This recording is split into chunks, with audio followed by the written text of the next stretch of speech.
Hey there LEGO fans, and welcome to my channel. My name is Alex. I am an adult fan of LEGO.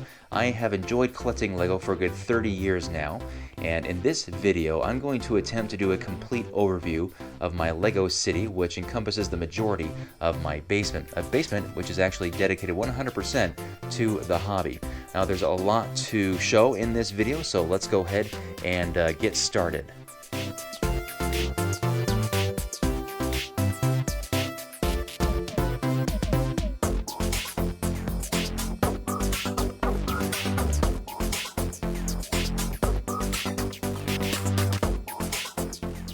We'll go ahead and start with the downtown area. This is by far my favorite area of the city. This is filled with basically two themes. There's either going to be a modular building that the LEGO Group has come out with every year since the year 2007, including the Grand Emporium that you're seeing right here. This is actually two of the same set that I just built kind of a mirror style and put them next to each other to make it look like one larger building. And you can see these are scattered all over the place. And again, they started in 2007, and every year LEGO comes out with these things, and that is what has really taken most of the space in the downtown area. You'll also notice in the downtown area a lot of these larger scale buildings in the back. These are what we call MOCs in the LEGO community. MOC is an acronym for My Own Creation. It's a way that we can create a unique look to our cities. Remember that a lot of these buildings that come up from LEGO are excellent and amazing, great detail like these modulars I was telling you about. But if we all bought them, all of our cities would look very much the same. And that's pretty much the case of mine. There's a lot of stuff that's going to be very similar to other people's builds. One of the more recognizable MOCs in the city, of course, is the Avengers Tower. While I'm not the first, nor will I be the last to create an Avengers Tower MOC, I saw a set come out by the LEGO Group called the Attack on Avengers Tower, and I decided that I could probably make a pretty good Avengers Tower if I bought enough of those sets. So I bought a bunch of them along with other pieces, and that is what I eventually came up with. Other MOCs will include my attempt at an Octan Tower, which is this white building. I also have the Torg Tower, which is from the Borderlands franchise.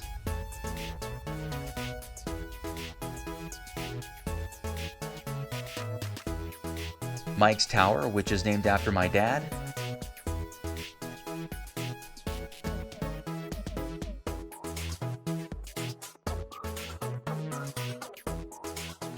And definitely my tallest skyscraper in the city, which is the Shmoo Tower, named after my late brother. This is my newest MOC and has yet to be furnished, but we'll get there soon.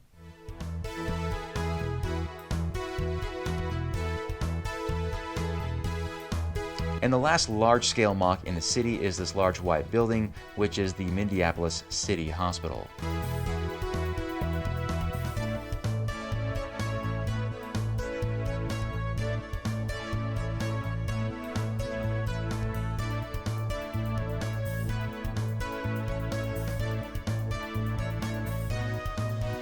So we have the airport shuttle coming to the airport, which is on the other side of the tracks. This particular set is almost 30 years old itself, so a lot of combination of old and new sets in my city, and I really like the fact that I'm able to mix them up so well. At least I think I can anyway.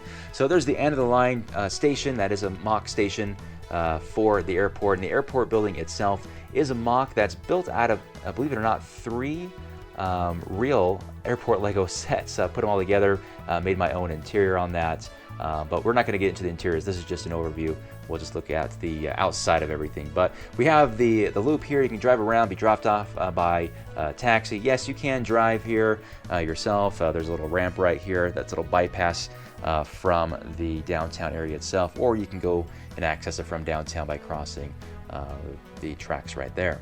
On the other side of the fence, we have the airfield and all the dormant airplanes. I will say this about airports, LEGO airports anyway, they are really hard to fit because they require so much space. Mine is on a 4-foot by 8-foot piece of plywood, and it really needs at least twice that to fit, but I did my best with the space that I had.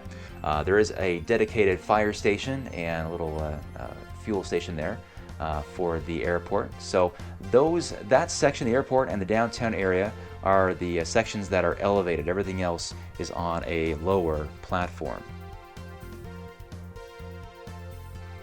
Let's take a look at trains next. On the upper level, we have these 9-volt trains. You can tell they're 9-volt because they run along these train tracks that have these metal grooves in them, and they're attached to the speed regulator here. We turn this thing on and we'll see one of these go around. We have the Metro Liner, very old train. And it's just a big circle around the downtown area. It's not connected to the train tracks on the lower level. 9-volt was discontinued back in 2007. Really sad they discontinued those because they just plugged into the wall and they would just go forever, not battery powered like they are these days. But around the loop there is a little a runoff in the back there behind the airport where you can park a dormant train. And of course right here we have the Emerald Knight, which I have converted to a 9-volt train, which is actually under the tender. There's the 9-volt motor right there. You can see by those metal shiny wheels. So we move from the downtown area to these lower levels, the lower section right here. First thing to show you is this bypass here. I did create this road that connects from one side of the city to the other, so people don't have to go through downtown. And yes, I do have a bat cave kind of tucked away. They're not really hidden, pretty much in plain sight, but that's on purpose because I want people to see it. But on this side is the more industrial side of things. We have the police station, we have an IKEA, and you have this very large train station here that has these commercial trains. And then you go a little deeper and you have these freight trains in the back carrying cargo all over the place, all connected to the main line on the bottom. And really I can't think of a better way to show you where the train goes than just to put the camera on a train and send you around.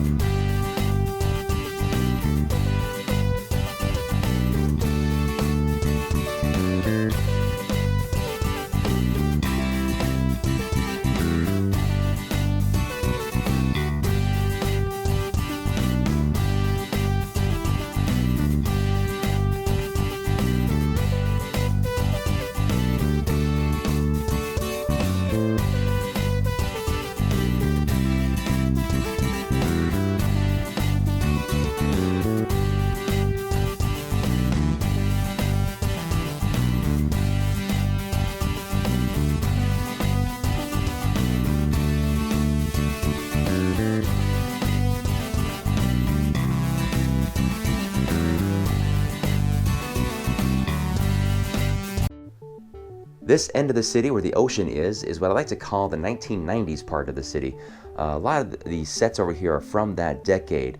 Even the cars and road plates are from then. I love having these older sets in here. They're very nostalgic for me. They remind me a lot of my childhood when I was growing up, and I had a lot of these a very small city on the floor of my bedroom next to my bed, and it's kind of fun to see that it's evolved into what it is now. I am often asked what my first Lego set is, and that's easy to answer. It's right here, this blue cargo ship hanging out. Got this when I was 10 years old, and it's in great shape, maybe missing a couple pieces, but it is a testament to the longevity of these Lego products.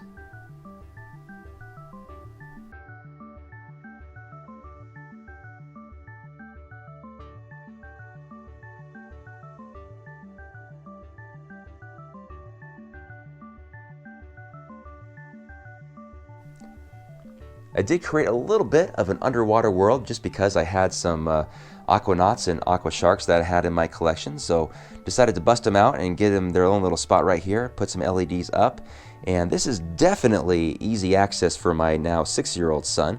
I find myself fixing these quite often, but that's okay, it's all part of the fun. On the other side of the road from the seaport, we have this magnificent train shed. I love this thing. I really wish Lego would come out with more sets like this. I was fortunate enough to get 2 of them, but this is quite rare, and it's going to cost a lot of money to get this from a private seller these days. Going down the line there, we got a couple of trains in the shed. This is a mock train engine, my own design, and in fact, this one is as well. There's a few of them that I've done myself. And then we have what I call the spaghetti bowl, if you call it that, for the train yard here. And that is it. Now you'll notice that the wall, I wanted to make sure that there was enough space between the tables and the wall that I can get around. Not everybody can get around there. It's motivation for me to stay thin, to make sure that I can access the back of my city. And this is where the pond should be, but I've taken that out. This is where I can stand to do routine maintenance on the city because there's certain areas that I just cannot reach. Now back here, there's not a lot of space, but you'll notice that all the tables that I have these adels that I got. They're legs that I got from IKEA. When I built this new skyscraper, it was so heavy it was bending the tables right here. So I had to put in these 2x4s to make sure it was leveled off. Onto the other side of the city, we have the recreational part. This is where we have Ninjago Lake, one of the more fun features of the city. Ninjago Docks there in the middle. Above it, we have Ninjago City with that waterfall. Did my best to create a good waterfall there coming down. The rock face there, you'll notice not all of it is Lego. I ran out of those pieces. So what I did is used a styrofoam and used a kind of a textured spray paint to give it that rock texture along the side. Ninjago Lake is fun to a lot of other recreational activities that include surfing, swimming, boating, hiking, and even camping. There's a hidden campground on the other side of Ninjago Docks.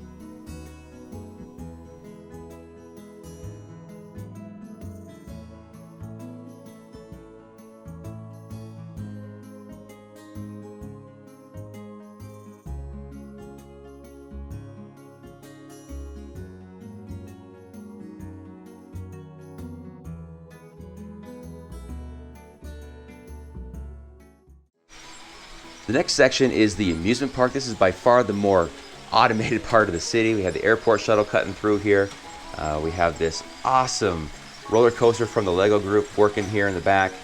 The mixer here next to it. The large Ferris wheel. These back three, the roller coaster, the mixer, and the Ferris wheel are all on one motor. Below it we have the merry-go-round, which is on its own motor. And next to it we have this custom white roller coaster here, and we have a little cart making its way to the very top.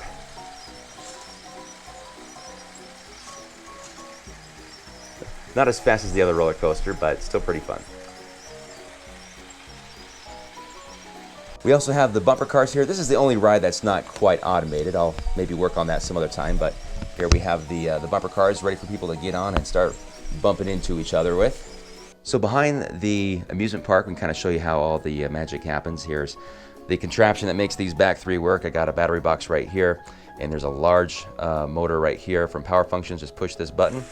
All the gears work in there to make the mixer go, and of course that's powering the roller coaster. That guy's moving up.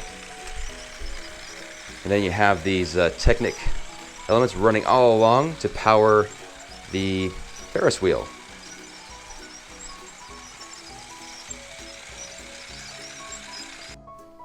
Next to those rides is this massive white roller coaster. This is all Lego except for the track. Got this from a company called brickcoaster.com if you're interested to know where I got this.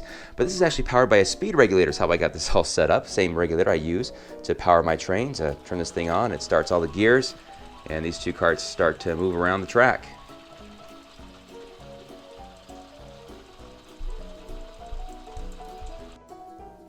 Here's the main entrance to the park. Try to make it as pretty as possible. People get their tickets right here and walk through, and there's a nice little water feature in this wide open area here. And from there they can go shopping, go on rides, play arcades, get something to eat, and just plain have fun.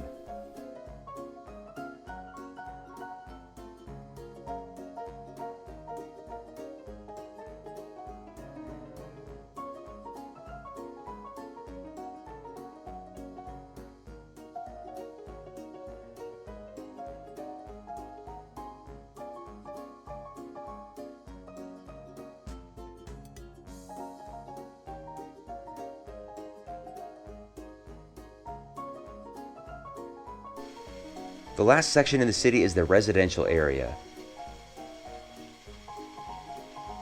The residential area shows several houses, a large LDS temple, a community church, areas for shopping and entertainment,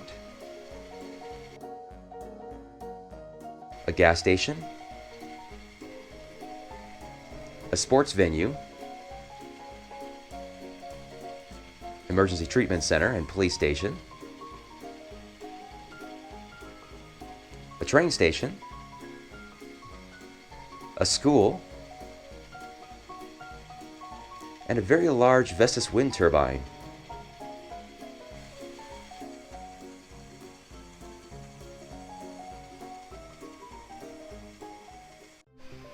All right, guys, that's going to wrap it up for the complete overview of the city of Minneapolis. I hope you enjoyed that. There was a lot to cover, and if you're interested in any particular set or building, chances are I have done a build and review video on that, so please feel free to search my channel and take a look if you are interested. A lot of what you see here is a result of great suggestions from the forum and viewers like you, so thank you very, very much for your positive feedback. As I just want to say, keep the great suggestions coming, and we'll have some more good stuff for you here in the very near future. Until then, you guys have a great day. Bye-bye.